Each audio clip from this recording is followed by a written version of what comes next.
ரொம்ப அபூர்வம். கணவன் மனைவி மட்டும் வர்றது, சேர்ந்து வருவாங்க. ரொம்ப யாருக்கும் கிடைக்காது. கணவன் மனைவியோட கோயிலுக்கு வர்றது பெரிய பாக்கியம். சரி, என்னங்க பண்றது, என் சம்சாரம் உடம்பு முடியல, வரல, என் வீட்டுக்காரர் வரல, பரவாயில்ல, தப்பு கிடையாது.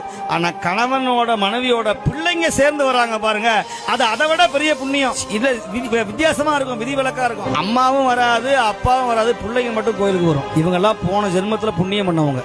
அப்பா குடிகாரனா இருப்பான், இல்ல கடவுளே இல்லையம்பா, அம்மா கோயிலுக்கே வராது, டிவிலேயே உட்கார்ந்துருக்கும். ஆனா புள்ள சிவபூஜை பண்ணுவான் பாரு.